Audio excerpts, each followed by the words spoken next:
Ahora tiene la palabra el doctor Gustavo Vélez.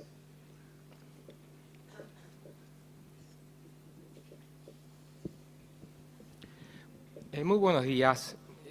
Un gran gusto poder transmitir algunos pensamientos, algunas ideas, y desde ya les agradezco mucho la posibilidad que me brindan de compartirlas con ustedes y a los miembros de la Pastoral Social encabezadas por Monseñor Jorge Lugones esta oportunidad. Les quiero transmitir algunas reflexiones que tienen que ver con las políticas sociales y sus vínculos con el cambio tecnológico y sus vínculos con esta maravillosa convocatoria que nos está formulando el Papa Francisco para el próximo mes de marzo en Asís, donde nos invita a refundar una economía con una nueva alma. Es uno de los mensajes más fuertes que tienen que ver con lo central de toda política social.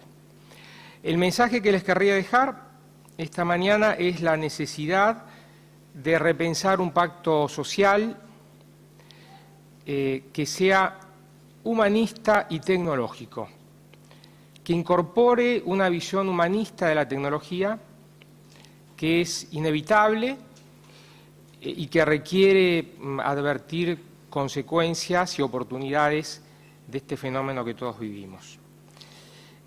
El primer punto, entonces, que nos plantea Francisco y que ya lo ha también esbozado en otros llamamientos, tiene que ver con la importancia de repensar nuevas palabras, nuevos signos y nuevos métodos.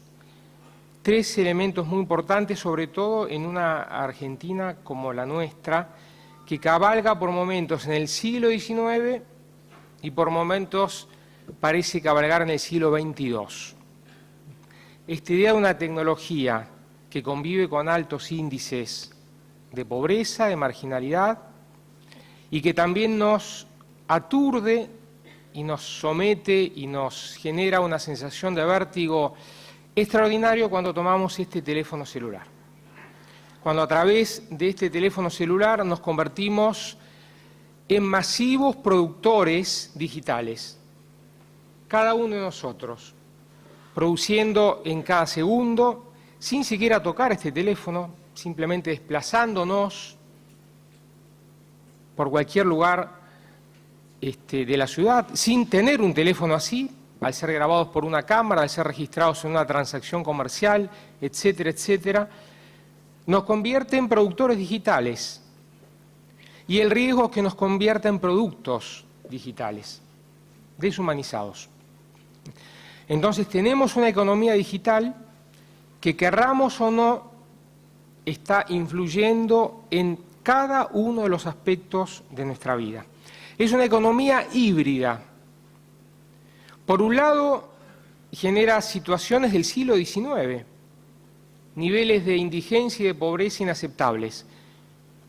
Me gusta repetir, algunos a lo mejor me habrán escuchado, que del 30% de las personas que no tienen suficiente comida en América Latina, que pasan hambre, un cuarto de esas personas tienen uno de estos teléfonos celulares, inteligente. El hambre material convive con el hambre digital. Son dos realidades.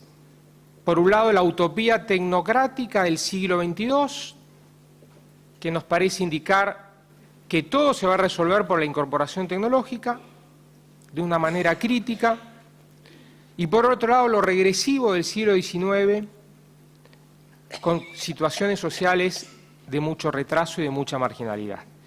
¿Cómo cabalgar en esa economía híbrida? Es lo que nos convoca el Papa Francisco. Ya el Laudato Si menciona que los avances tecnológicos deben alegrarnos porque son un avance para la humanidad, siempre y cuando no se caiga en la mirada tecnocrática, siempre y cuando no se reproduzca aquello que Francisco recoge de Romano Guardini, cuando ya en los 40 aludía al peligro tecnocrático escondido detrás de la carrera armamentista atómica. La carrera por los datos que cada uno de nosotros generamos es la nueva carrera armamentista del siglo XXI. Lo acaba de mencionar el primer ministro de Japón en la reunión del G20, cuando dice que se necesita una nueva gobernanza mundial para los datos. Los datos expresan la emergencia de actores económicos que son más poderosos que los actores de la industria petrolera y de la industria financiera. Son actores tecnológicos, gigantes tecnológicos, grandes corporaciones tecnológicas, acompañadas de un nuevo fenómeno, que es el fenómeno de la inteligencia artificial. Una nueva tecnología que tiene 60 años de vida, pero que conecta estos datos a la velocidad del sonido en cualquier lugar del planeta y que los procesa para predecir nuestra conducta, para anticipar nuestro comportamiento o para manipularlo. Tenemos entonces una economía híbrida, en parte material y en parte digital. Voy al corazón de uno de los temas que hoy está en todos los diarios, que tiene que ver con el acuerdo Mercosur-Unión Europea.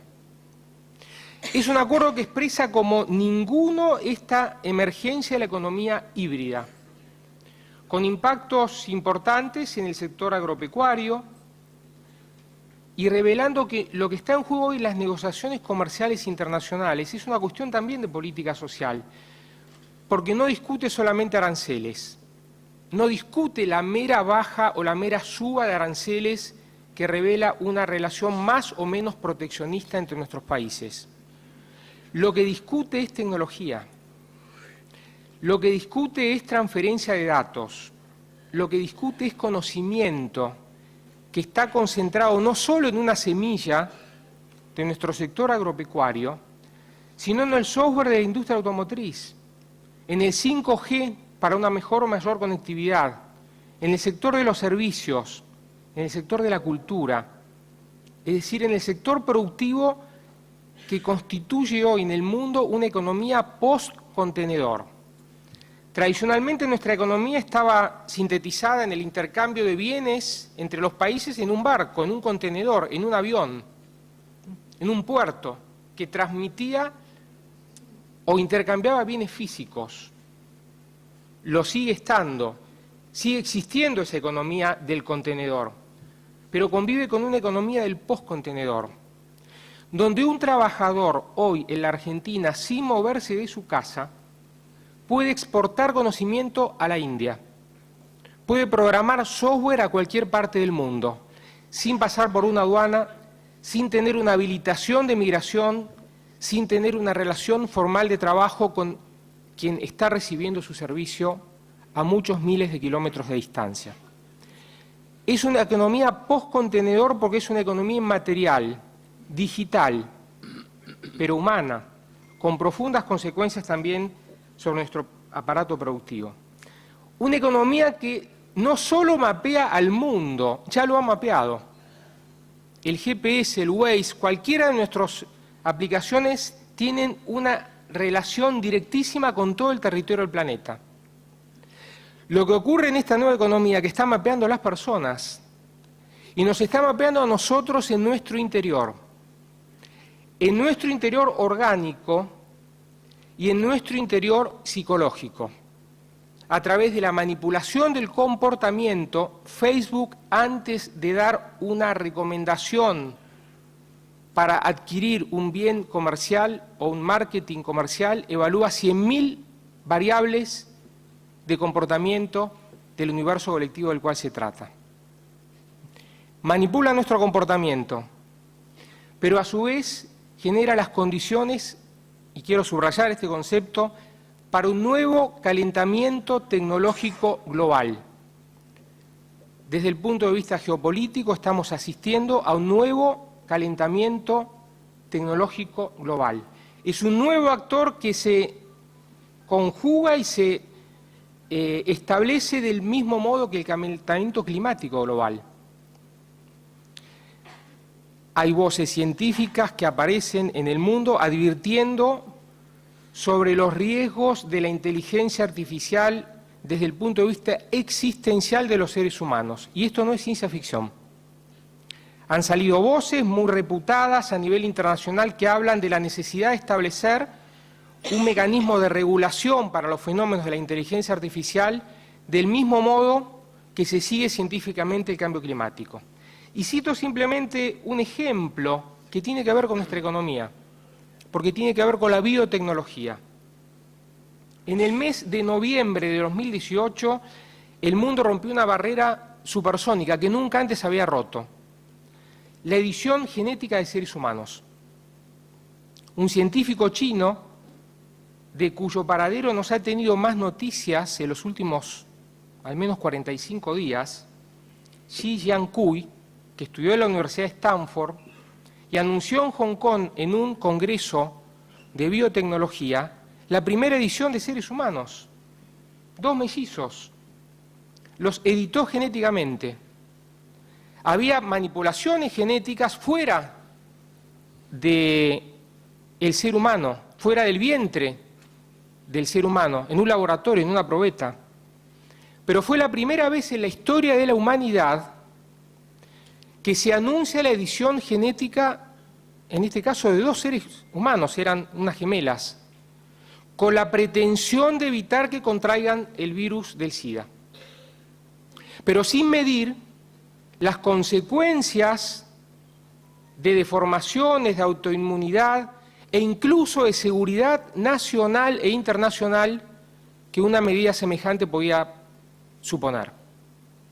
A tal punto que se comienza a hablar, desde el punto de vista de la seguridad internacional, de la biogenética como un arma de destrucción masiva, como una carrera armamentista desde el punto de vista de la biotecnología y la biogenética.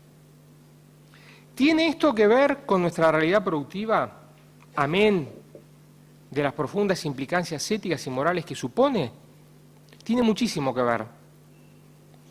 Por ejemplo, la fabricación de carne artificial. Discutimos el acuerdo con la Unión Europea. La fabricación de carne artificial que avanza a nivel de todo el mundo, la producción masiva de carne artificial, puede poner en jaque uno de los puntos centrales de nuestra matriz productiva y exportadora. Una matriz productiva exportadora que puede ser primarizada o puede incorporar mayor niveles de valor agregado. Y eso es lo que está en juego en acuerdos como el de la Unión Europea y el Mercosur. ¿En qué medida puede haber un intercambio de un paquete tecnológico que implique un mayor nivel de conocimiento de parte de nuestros países? ¿O en qué medida esa relación va a ser absolutamente primarizada? Lo de la biotecnología no es un cuento de ciencia ficción. Jennifer Doudna, que fue la creadora de esta técnica de edición genética, escribió un libro el año pasado que se llama A Crack in Creation, un crack en la creación, que revela una anécdota que es extraordinariamente conmovedora para nosotros como seres humanos. Dice que a partir de la creación de esta técnica de edición genética, algunos le llaman edición de garage porque puede ser fácilmente accesible para cualquier científico, comenzó a tener pesadillas. Y una de las principales pesadillas que tuvo a la noche esta científica era que soñaba con Hitler, que soñaba con que Hitler le venía a pedir la herramienta genética y biotecnológica en su laboratorio.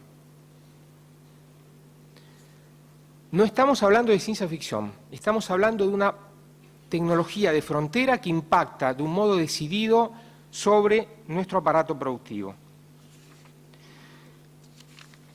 Quiero agregar 2 elementos muy importantes sobre las 3 T de Francisco. Francisco, en la reunión con el Movimiento de Trabajadores Mundiales, incorporó una 4ª T, que es la T de la tecnología. Tierra, techo, trabajo y tecnología. Y nos llamó a emplear esa herramienta tecnológica de un modo creativo y responsable, no tecnocrático, como mencioné. Cito las amenazas, pero también quiero citar las oportunidades. La tecnología bien empleada en el marco de un pacto social humanista, un pacto social, subrayo el término humanista, puede mejorar mucho las condiciones de trabajo de varios de los trabajos existentes. Imaginémonos el trabajo de un médico. La tecnología puede mejorar en conjunto y sin eliminar, obviamente, el rol del médico, herramientas de diagnóstico.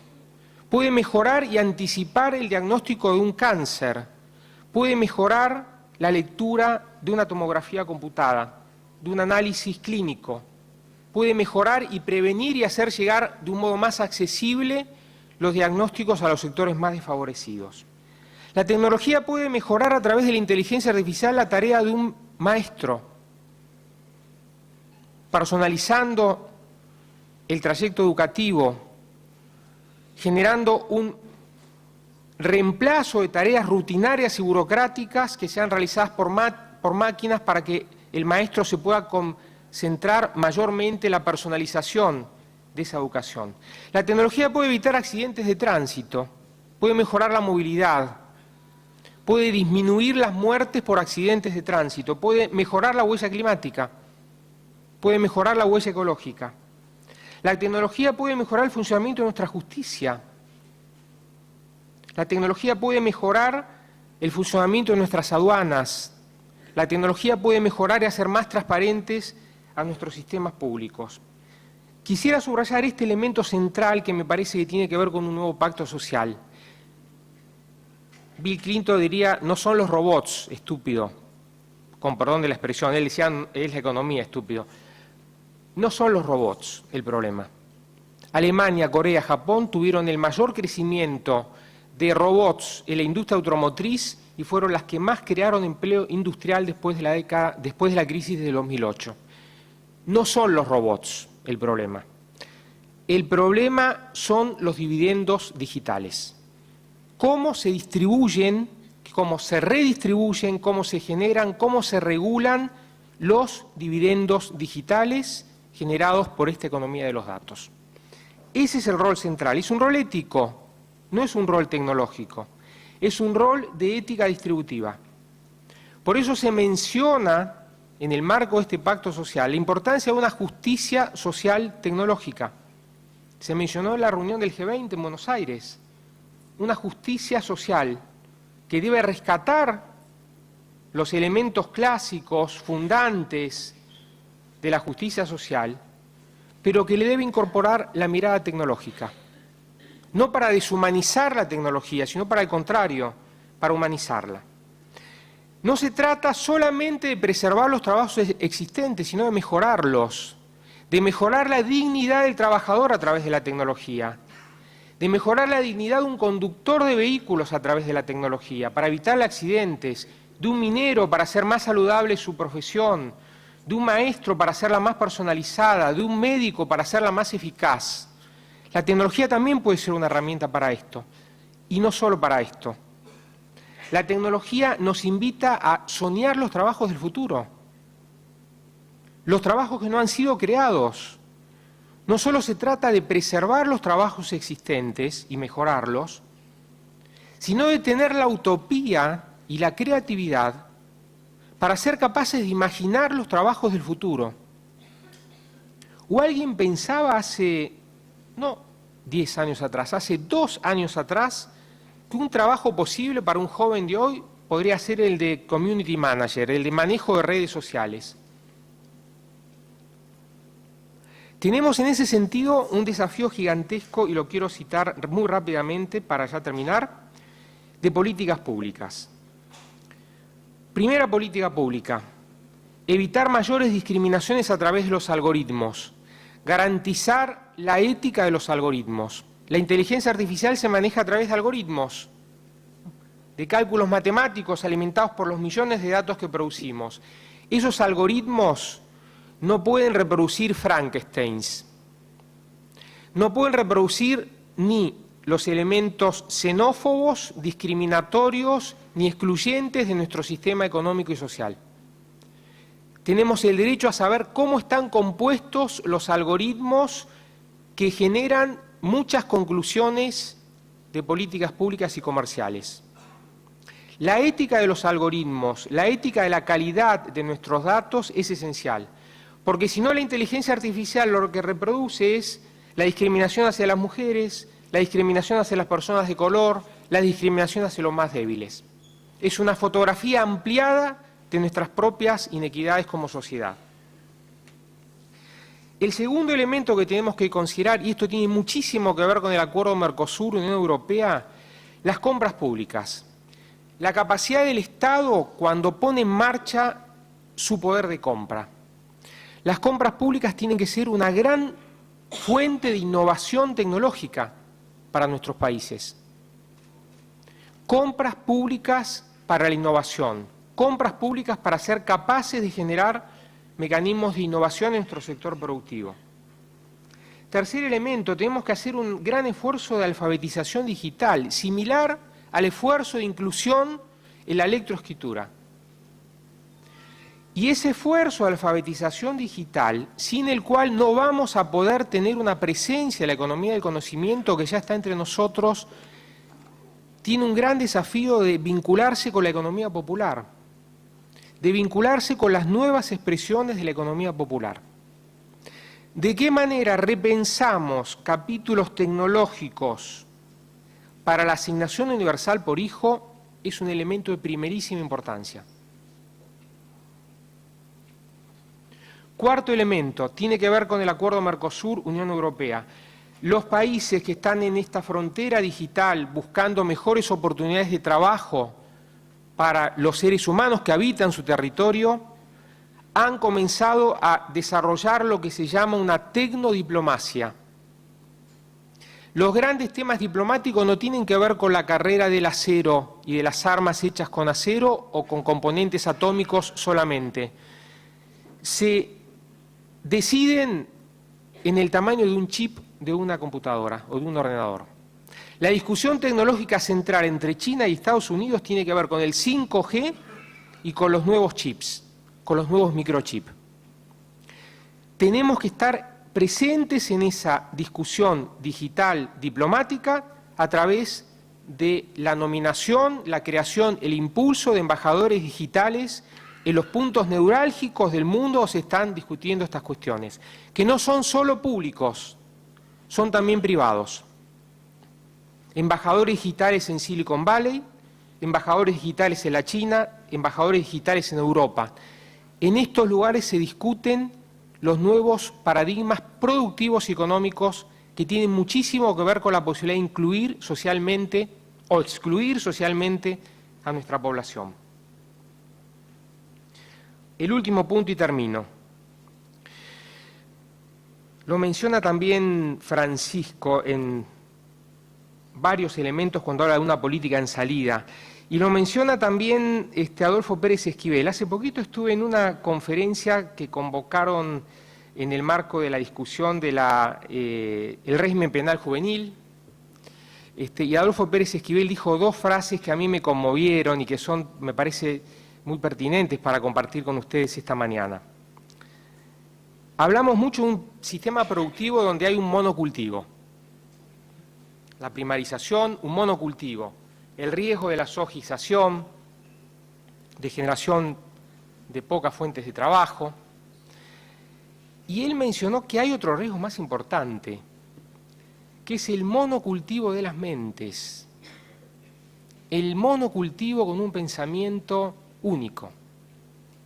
El monocultivo que genera desertificación espiritual.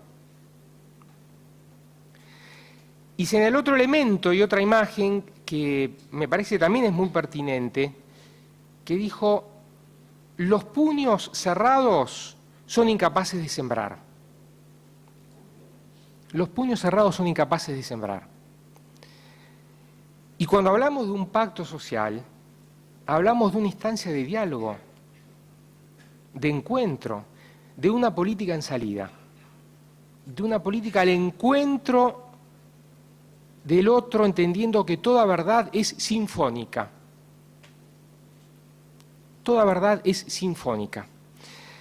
Y desde ese punto de vista, la convocatoria, volviendo a lo inicial de Francisco, es una convocatoria extraordinariamente creativa porque convoca a los jóvenes economistas de todo el mundo, y a los jóvenes emprendedores sociales, empresariales de todo el mundo para darle un alma a la nueva economía. El encuentro de la innovación entendida con un concepto de inclusión social y del encuentro de una nueva economía, sobre la cual en su formación tenemos mucho que aportar, incluso también desde una perspectiva católica. Las universidades católicas de todo el mundo tienen una gran cuenta pendiente de la formación de sus economistas. No siempre los forman con una mirada humanista. La caridad bien entendida muchas veces también empieza por casa. Una política que sea en salida significa construir una economía decente. Pero para construir una economía decente se necesita una política extraordinariamente decente. Una política extraordinariamente decente, que tiene que ver también con lo digital. Porque si en el financiamiento de una campaña política con grandes componentes digitales como el de ahora, entran a filtrarse elementos de poca transparencia, esos favores se terminan pagando cuando se decide una compra pública, cuando se decide un proceso de infraestructura pública o cuando se decide una determinada obra pública.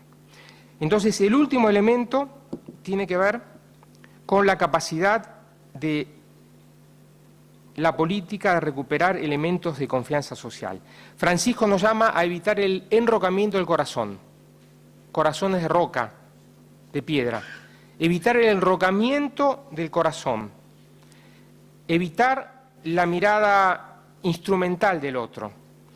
¿Tiene que ver esto con un pacto social? Tiene muchísimo que ver con un pacto social, porque el principal bimonetarismo que tenemos que superar en la Argentina no es el bimonetarismo entre el peso y el dólar, es el bimonetarismo de una política que muchas veces trafica con monedas falsas, con palabras que no dicen lo que representan, con palabras que no están sujetas a una mirada del otro con proximidad. Y construir una moneda social de confianza está más allá del desafío económico. Está con el desafío de rescatar ese concepto que también nos dice Francisco y que me gustaría dejarlo como final. Se citó al querido cardenal Pironio, que nos dio tantos ejemplos, y que es la necesidad de reconstruir no líderes. No necesitamos líderes. Como dirigentes o como todos nutridos en la doctrina social de la Iglesia, no necesitamos líderes. Necesitamos discípulos y testigos, no líderes. Dirigentes que sean discípulos. Discípulos de los más pobres, no para enseñar a los más pobres, sino para aprender de los más pobres en los innumerables ejemplos de solidaridad y fraternidad que nos dan. Y necesitamos testigos, testigos del amor de Cristo. La política es ni más ni menos que servir y dar la vida. Esa es la clave de un nuevo pacto social. Muchas gracias.